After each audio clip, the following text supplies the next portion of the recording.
এই কোরআনের ভিতরে রান্নাঘর থেকে শুরু করে আন্তর্জাতিক জীবন পর্যন্ত সব কিছু আল্লাহ পাক রব্বুল আলামিন কোরআনুল কারীম মিনাল কুরআনি মা হুয়া শিফাউন ওয়া রাহমাতুল লিল মুমিনিন ওয়া লা ইয়াজিদুল যালিমিনা ইল্লা খাসারা। বলি আল্লাহু আকবার। এ ভাই জোরে বলেন আল্লাহু আকবার। সম্মানিত আল্লাহর বান্দা, আল্লাহ পাক বলেন এমন কোন বিষয় নেই, এমন কোন বিধান নেই, এমন কোন আইন নেই যে আমি আল্লাহ পাক রব্বুল আলামিন কোরআনুল কারীমের ভিতরে এর সমাধান হিসেবে আয়াত নাযিল করে দেই না। জোরে বলবেন আল্লাহু আকবার। জোরে বলবেন আল্লাহু আকবার।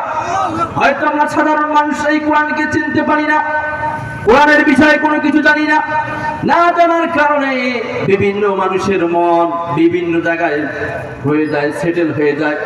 আমরা কোরআনের কাছে যদি আসতে পারি, কোরআনের কাছে যদি সকল সমস্যার সমাধান হিসাবে এই কোরআনকে যদি আমরা মানতে পারি, কোরআনের কাছে এসে দেখেন আল্লাহ পাক বলেন তিবিয়ানাল লিকুল্লি শাই।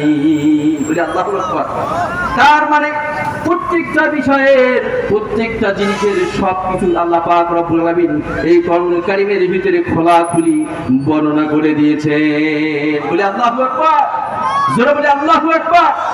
আল্লাহ পাক বলেন নবী হে, দুনিয়ার মানুষগুলো যখন বিভিন্ন জায়গায় ছুটাছুটি শুরু করে দেবে, কেউ সমাধান না পেয়ে বিভিন্ন রকমের কাজের ভিতরে লিপ্ত হয়ে যাবে, আমি যে আপনাকে দ্বীন দিয়েছি, ইসলাম দিয়েছি, যে কিতাব দিয়েছি, এই কিতাব যদি কোন মানুষ মানতে পারে, তার মানে আল্লাহর বিধান যদি কোন মানুষ মানতে পারে, আল্লাহর আইন যদি কোন মানুষ মানতে পারে, আল্লাহ পাক রব্বুল আলামিন বলেন নবী হে, কোন মানুষ যদি আমি আল্লাহর বিধান মানতে পারে, কোন মানুষ যদি আমি আল্লাহর আইন মানতে পারে, আল্লাহ পাক রব্বুল আলামিন বলেন উল ইন কুনতুম তুহিব্বুনাল্লাহ ফাত্তাবিউনি ইউহিব্বুকুমুল্লাহু ওয়া ইয়াগফির লাকুম